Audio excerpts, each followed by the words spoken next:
Estem reunits així en l'horta per diversos motius, no?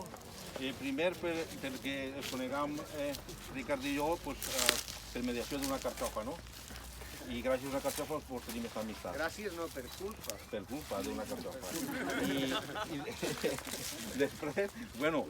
I després és perquè el carxofar és una hortalissa que no és perenne, que no se fa la collita en sencera, sinó que és progressivament.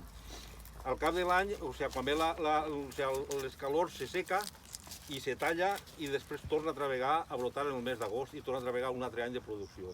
I això és una manera d'acabar un cicle i emprendre'n un altre. És com si reneixera de les cendres a treballar l'hortalissa. Quan se crema vol dir que s'acaba el cicle i després ja en el mes d'agost se torna a treballar a regar i se torna a treballar a brotar i torna a treballar la planta a donar de per si. I això se fa tots els anys. El que passa és que enguany hem volgut fer-ho en companyia de tots vosaltres i estar tots junts. Molt bé, Toni. Toni! Ai, Llaró! Espera. Amb el respecte de tots vosaltres, vaig a cantar un cant de batre, que l'any passat el vaig cantar a Jesús Pobre, que estem recuperant blats antics, valencians, autòctons, i em vaig llançar allí i vull dedicar-te-la a tu, Toni, i a tots vosaltres que estem recuperant esta festa també, val? Tira-li. Sóc un forofista total, Vale, Toni, va per tu. I per tots els llauraors.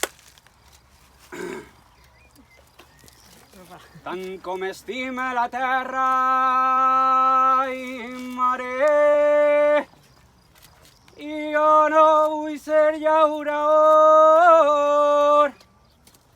Ai, mare, jo no vull ser llaurador.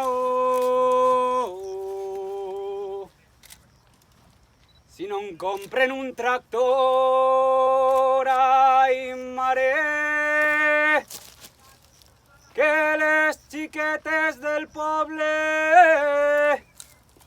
ai, mare, no volen xicots amb mula.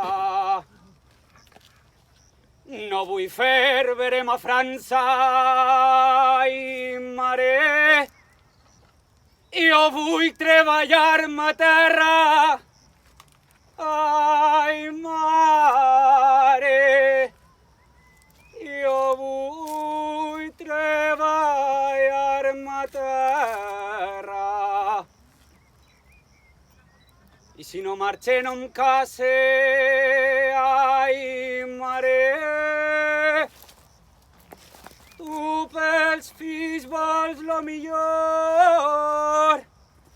Ai, mare, tu pels fills vols lo millor.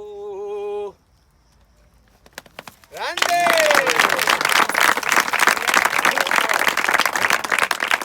I és qui obliga el llaurador,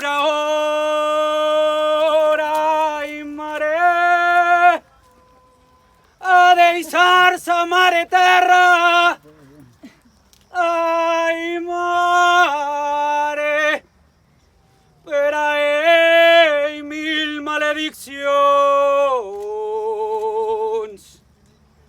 per a ell mil malediccions.